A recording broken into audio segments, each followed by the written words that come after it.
The Democratic Republic of Congo is considered to be among the richest countries in the world in terms of natural resources. Now, its untapped deposits of raw materials are estimated to be worth in excess of $24 trillion. Despite this, the DRC has some of the poorest people in the world. Numerous reports indicate that global tech giants have been looting Congo's rare minerals. To add insult to injury, they are buying minerals extracted by children working in conditions similar to those of classic slavery. A young Congolese exploited by mostly European and North American tech giants speaks here of missed opportunities. Mana prefera kusala carrière te. Donc eza ba moyen ya ko continuer poto tanga to kende na ba université eza te. Nde wana sala kinga na ya na carrière na sala ba musala. Hello, I'm Mubarak Kenya and a warm welcome to Africa Today, a weekly program that gives you an alternative view of news and events making headlines in Africa. Today we are focusing on how some of the biggest European and American tech companies are buying minerals extracted using child labor while financing wars in the Central Africa region, especially in the Democratic Republic of Congo. The second segment of our show is on the call by the South African president for an end to the sanctions imposed by Western powers on Zimbabwe. Will these Western neocolonial powers, especially Britain and the US, heed the call and stop punishing Zimbabweans? Stay with us as our experts give us their incisive analysis on today's subjects. You can also be part of the conversation by sending your comments through our social media handle.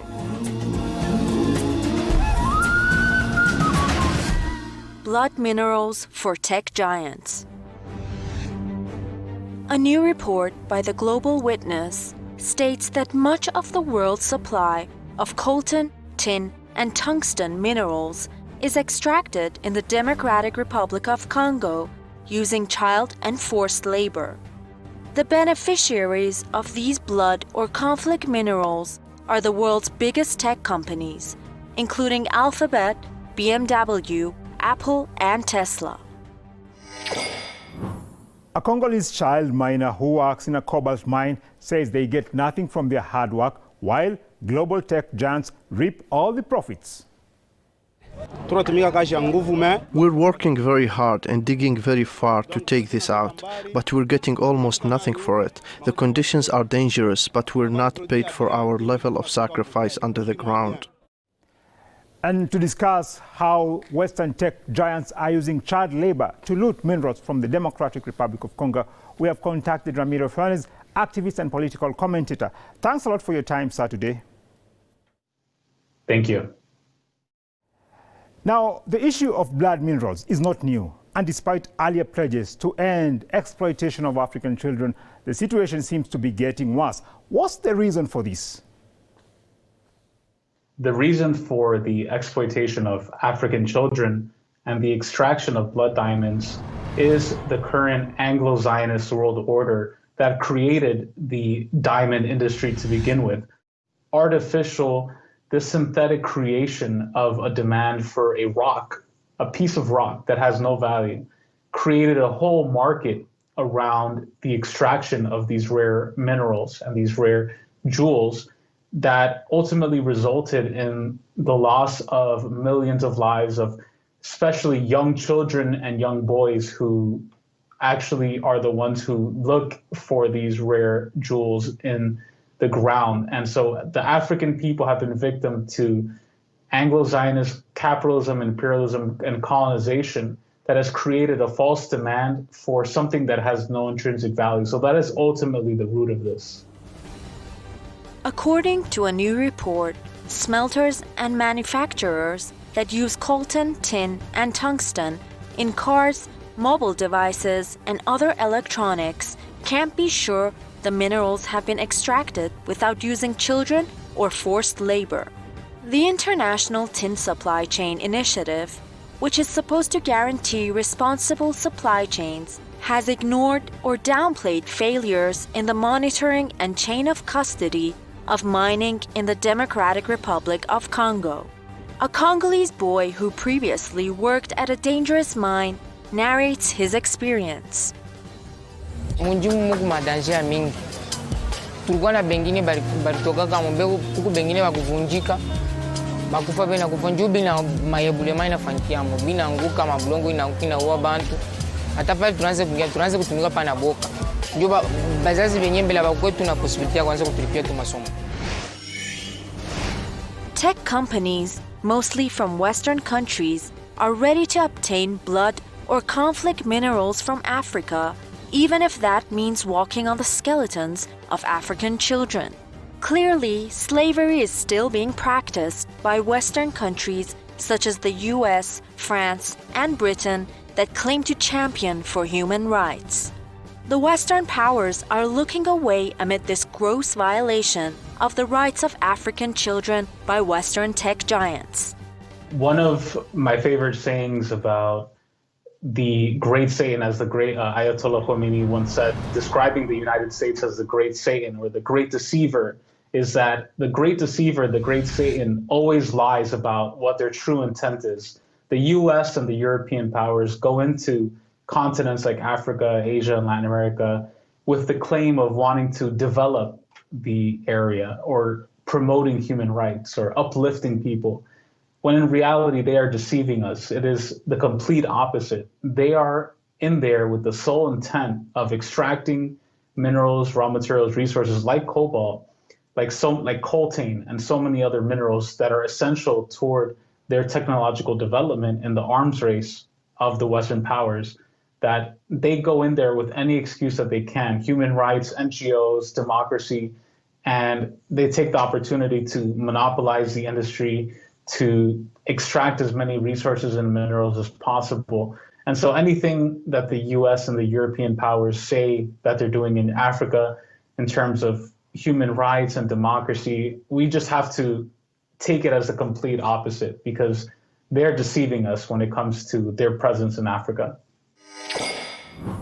The European Union flag was recently set on fire in the city of Bukavu in the eastern DRC as hundreds of Congolese protested against the M23 rebels. Many people in the Congo believe Western powers such as the United States, Britain and France are backing the recent offensive by M23 rebels in the mineral-rich eastern part of the country with the sole aim of looting Congo's rare minerals. The population living in the east of the DRC is the victim of multiple attacks by Rwanda and Uganda, with the blessing of the great powers, mainly the United States of America, Great Britain, France, and other countries. Let us express to the whole world our discontent with what we call injustice and international discrimination against the Congolese people that we are. Now, is the upsurge in rebel attacks across eastern DRC linked to the looting of these countries' minerals by European and American tech giants? The increased presence of fighting between groups in the Democratic Republic of the Congo and neighboring areas as well as the so-called South Sudan, which is an artificial nation created by the US and also backed by Israel. There has been increased fighting between groups in this region because of the high demand for the rare earth minerals. The rare earth minerals that are in Central Africa can be found only in very, very few places around the world. Some of them also include Afghanistan, some of them include North Korea, which are countries that the US imperialists have tried very hard to control. The Central African republics, especially the DRC, there's a lot of value in that land because of the resources that are there and the scarcity that has been created. The people of the Democratic Republic of Congo also believe the UN peacekeeping forces in the region are working at the behest of imperialist powers. Recently, Congolese civilians attacked a United Nations peacekeeping convoy, injuring several people. They accuse the UN mission of failing to protect them from worsening militia violence. Our wish is for MONUSCO to leave our country because we can't see why they're here, what they've come to do here. Instead of our people benefiting from MONUSCO, we're being killed by them. People in Africa have no expectation that Western powers will take real measures to stop the supply chain of conflict or blood minerals from Central Africa. African countries will only be able to maximize on their rare minerals through unity. Now, as for the rare earth minerals like coltan and cobalt that are very important for infrastructure, technology, travel, microchips, and technology, another alternative to that is pulling together the resources of all of the countries in the world and figuring out alternative methods of doing so. There are different ways, different conductors, different materials we can use. It's just a matter of cooperation. And so I think cooperation among the nations on figuring out a new source of materials for this so that young African children don't have to die searching for these, but also shifting our values away from the decadent lifestyle of the West that values these rocks that have no intrinsic value. The DRC is home to most of the world's reserves of cobalt and coltan, yet it's one of the poorest countries in the world. Now, these minerals are critical in most high-tech gadgets and equipment in the world. So, what needs to be done to make sure that these natural resources in Africa are an opportunity for development instead of being a curse for the continent? There's a huge contradiction in the resources that are available in the DRC and in Central Africa versus how these resources are distributed. It is a known fact that Central Africa is home to some of the most valuable resources on the planet, not just in terms of natural resources and precious stones and metals, but also in terms of vegetation, forests. The Congolese rainforest is one of the last in the world and is said to be one of the last rainforests that provides fresh air and water and oxygen to the world, the lungs of the African continent. And yet we have these leaders who are divided, who are subservient to the World Trade Organization, who are subservient to London and Wall Street and these international banking institutions. The only solution to this is to bring the power back to the people. Well, there you have it. The Democratic Republic of Congo and indeed other African countries can learn a lot from Iran, a country that managed to kick out Western imperialist powers that were looting the country's resources. I would like to thank Ramiro Funes, activist and political commentator, for his insight today. We'll now take a short break before our next discussion on calls to end Western sanctions on Zimbabwe.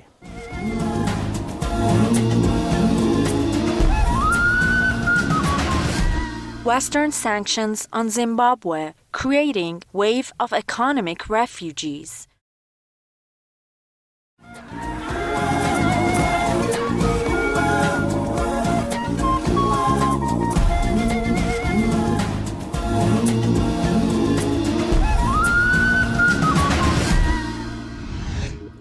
The president of South Africa, Cyril Ramaphosa, has called for an end to the sanctions imposed by Western powers on Zimbabwe.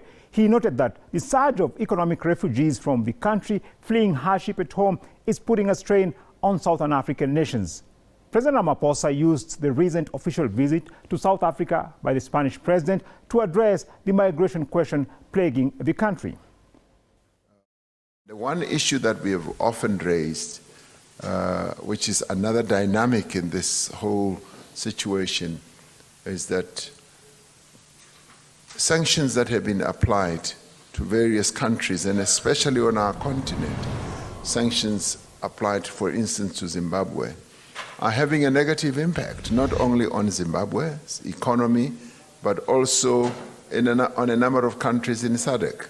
They are also having a negative impact on us, because as the sanctions weaken the Zimbabwean economy, Zimbabweans then tend to migrate and leave and come to our own country and other countries in the sub-region. They flow to Botswana, they flow to South Africa, to Namibia, and then they exert enormous pressure on us. Now, to discuss the issue of Western sanctions on Zimbabwe, we contacted Inem Richardson, an organizer with the All African People's Revolutionary Party. She's also the co-founder of the Thomas Sankara Center for African Liberation and Unity. Thanks a lot, madam, for your time today. Thank you so much for having me back. I'm really happy to be here. Now, what's your take on remarks by President Ramaphosa that Western sanctions are the source of economic hardships for the people of Zimbabwe? I believe that these remarks are very accurate. I mean, if you consider the fact that Zimbabwe has been sanctioned for 2 decades now, and the economy of Zimbabwe has suffered ever since, I mean, I think that that's a very viable and valid statement. There's been a long concerted effort to portray Zimbabwean leadership as extremely incompetent, inept, unable to run a country, and responsible for the economic failings of the state, especially the Zimbabwean land reform policy, where land was redistributed from European settlers who colonized the country and whose ancestors violently stole that land to the indigenous peoples of Zimbabwe. That is often portrayed in this very racist way, this idea that the African people were so incompetent, they were terrible farmers, and that they sabotaged their own economy because they just have no idea how to work the land that their ancestors have been living on for thousands and thousands of years. That is the common portrayal of these and common justification for these sanctions that the United States and other Western powers put out. My argument is that if that is the case, then why sanction the economy? If Zimbabwe's leadership is incompetent, if they're bound to just fail the economy anyways, why not lift the sanctions and then see how things play out? The Western powers claim sanctions are targeting Zimbabwe officials, but clearly it's the people and neighboring countries that are suffering. There is no doubt that sanctions are actually intended to punish the people of Zimbabwe. Oh, I mean, absolutely. And we know that wherever sanctions are issued, it's always working people, working families, rural farmers that are hit the hardest. We see this across the board. We see it in Cuba, in Venezuela, in Iran, even the EU sanctions on Mali, the very brief ECOWAS sanctions in Mali hit the country hard. So imagine the 2 decades that Zimbabwe has been through. I mean, it's the working people, the regular people, ordinary people who are suffering under these sanctions. And if you look at the grand scheme of Zimbabwe's history, I mean, you could just see how blatantly unjust it is. I mean, Zimbabwe was a settler colony that was under direct colonial rule since the 19th century, and just shortly after independence, I mean, just very briefly after independence, it's hit with 2 decades of sanctions from the most powerful countries on the planet. We're talking about a country that's been exploited for how long? Alina Duhan, the United Nations Special Rapporteur on the negative impact of unilateral coercive measures on the enjoyment of human rights, last year called on the United States and other Western countries to lift their sanctions on Zimbabwe. She said the restrictive measures are making ordinary people suffer and are a violation of human rights. I'm concerned that existing unilateral targeted sanctions as a punitive action violate, at the very least, obligations arising from universal and regional human rights instruments, many of which have a peremptory character. In particular, procedural guarantees and presumption of innocence, with a view that the grounds for their introductions do not constitute, for the most part, international crimes or comply with the grounds for universal criminal jurisdiction. Western countries continue to arrogantly ignore calls by the UN to lift inhuman sanctions on Zimbabwe. Clearly, Western countries do not care about UN decisions. Well, it's not really surprising to see, a similar position taken in Zimbabwe, where the United States and other Western governments really don't care about UN decisions that are being made. I think, unfortunately, there's a huge level of hypocrisy. The United States promotes itself as the beacon of world democracy. South African President Ramaphosa has reiterated that lifting the sanctions will lead to the prosperity of Zimbabwe, and the people in that country will be able to live normal lives in their country. Let's take a listen. Zimbabweans who have left Zimbabwe will find great incentive to go back and to lead normal lives in their own country. Now, do you agree with the sentiments expressed there by President Ramaphosa? So I do agree with this statement in part. I believe that if the sanctions are lifted in Zimbabwe, Zimbabwe could have a much more prosperous economy once it has time to recover from all of the hardship that it suffered from. And many Zimbabweans may like to return to be closer to their families, to go back to their hometowns. That's very possible. However, I do also recognize that there are some tensions between South Africa and Zimbabwe and some pressure among certain sectors to maybe get Zimbabweans to go back to Zimbabwe under this premise that they don't have any place in South Africa. And so I'd like to state also very clearly that there are these these tensions rooted in colonial histories and colonial era divisions between South Africa and Zimbabwe and other states, but that cannot supersede the thousands and thousands of years of shared history between Zimbabwe and South Africa. Well, it's not all gloomy, as Zimbabwe has stated that it is going to harvest about 400,000 tons of wheat this year despite sanctions. The private sector players indeed supported over 33% to the total hectarage, that is of 79,000. So they supported almost 30,000 hectares of wheat this year. We believe that by crowding in, it's more sustainable to crowd in the participation of private sector rather than a situation whereby government will fund 100% of agriculture in an economy. It's not sustainable. This is quite an achievement at this time when the world is facing a wheat shortage. Many believe Zimbabwe can resist sanctions in the long term by learning from countries such as Iran. I believe that African countries should work closely with one another, and I think that they should also look to having international allies and partnerships with countries that have also been exploited or targeted in similar ways as these countries. Last October, the chairperson of the African Union Commission, Musa Faki Mahamat, once again renewed the long-standing AU demand for the immediate and unconditional lifting of sanctions imposed against institutions and individuals of the Republic of Zimbabwe. Finally, can African countries such as South Africa unite and use their influence to pressurize Western powers to lift sanctions on Zimbabwe? Absolutely. I mean, if African countries really make the effort to come together, I mean, I think this question of sanctions would be a non-issue, whether we're talking about in the Horn of Africa or in Zimbabwe or in Mali or elsewhere.